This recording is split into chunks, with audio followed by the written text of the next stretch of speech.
simple-simple ng tinatanong ko sa'yo. Nasaan si Sig? Ha? Bakit di siya nagpaalam sa akin kung aalis siya? Bakit naman nagpapaalam si kuya? Basta, bakit hindi siya nagpaalam sa akin? At saan ba siya pumunta? Sinundan niya na naman yung Eden na yan? Tsaka yung mommy mo, nasaan si Tita Alona?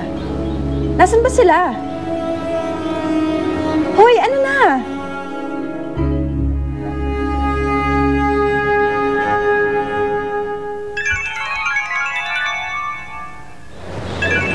Hello? Hello kuya, nasan ka na? Nasa isla ka na ba? Wala na si Aling Alicia, Sam. Patay na siya. What? Ano nangyari?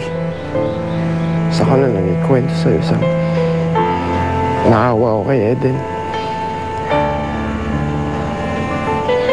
Kailangan niya ng karamay ngayon. Hihingin sana akong pabor sa'yo. Kuya, anything.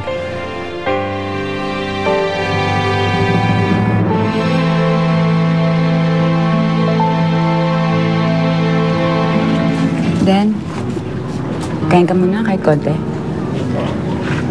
Mamaya na lang po, Aling Mela.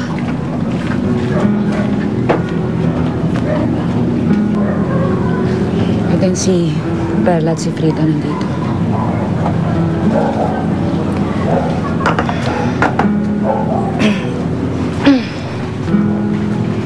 Anong ginagawa niyo dito? Oh, bakit? Masama bang makiramay sa burol ninyo? Hayop siya kung tratuhin niyo, hindi ba? Dumadalaw pala kayo sa punto na namatay na hayop. Sobra ka naman, Eden. Ikaw na nga itong dinadamayan, oh.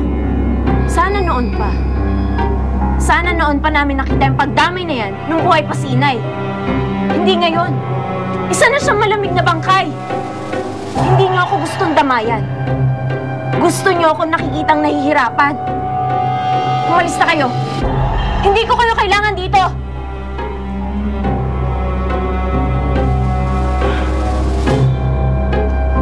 Hindi, sige. Aalis kami. Grabe ka. Dinadamayan ka na nga. May gana ka pang mantaboy. Bahala ka nga. Mumalngal ka dyan mag-isa mo. At alam mo ba, nawalagta pa nga ako ng pang-abuli para dito sa nanay mo. Pero wala. Nagbago na ang isip ko. Bahala ka nang maghanap ng panggastos ninyo dito. Halika na nga, Frida. Taka lang siya. Ano ka ba? Limusan naman natin siya. Kailangan na kailangan niya yan. Oh! Limos ko sa'yo. Teka muna. Tama na, umalis na nga kayo dito. Ano na? Tuloy niyo kami kailangan talent. Kaya kayo ba? Kayo na nga tinutulungan. Kayo ba?